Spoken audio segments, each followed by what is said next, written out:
The UK is preparing for the biggest shake-up in policing in decades, with the government set to unveil plans for a brand new national police service, which is being described as a British version of the FBI.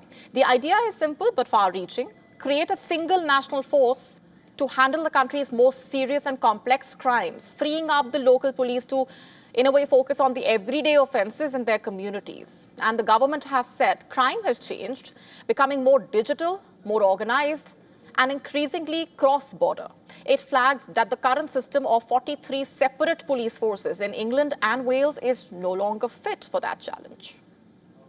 So the point of our reforms is a national police service will deal with all of the national and international crime. It will be their job to go after terrorists, serious organised criminals, fraudsters. You know, we need a really agile national service that can keep pace with the international criminals who change their business model all the time. In fact, under the plans, the new National Police Service will be taking responsibility for counter-terrorism, organised crime, major fraud and online child abuse investigations.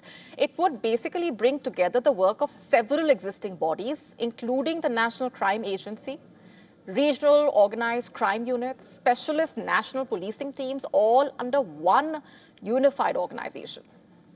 Specialist services like the National Police Air Service, which operates police helicopters, national roads, policing, would also be merged into the force.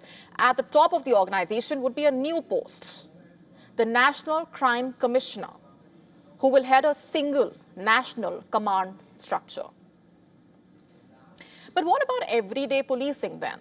Local forces will remain responsible for community-level crime, things like shoplifting, phone theft, antisocial behavior. The aim is to allow the neighborhood officers to spend more time on visible policing and local concerns instead of being stretched by large-scale national investigations.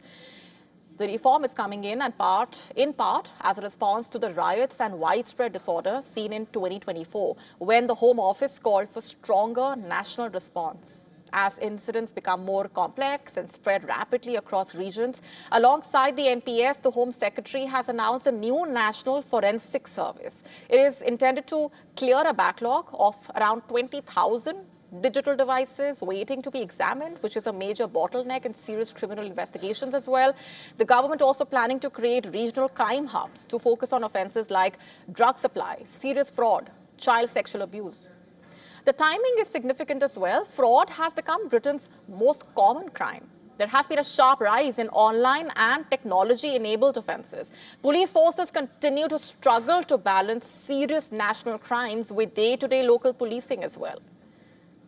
Once operational, the National Police Service would also set national standards and training and buy new technology, including facial recognition, on behalf of all police forces. The government has said moving procurement from 43 separate forces to a single national body could save around £350 million by the next general election. However, this is not the first time that the UK has attempted police reforms. Earlier, the Tory governments, remember, have introduced several waves of overhauls, often focusing on professionalization, local accountability. A very similar plan, in fact, was introduced by Mahmood's Labour predecessor, Charles Clarke. This was in the year 2006, but it did not succeed. In 2006, the Serious and Organised Crime Agency was touted as Britain's FBI. And then again, the next coalition government replaced it with the National Crime Agency, which was again dubbed Britain's FBI. To stay up to speed with the latest news, download the WION app and subscribe to our YouTube channel.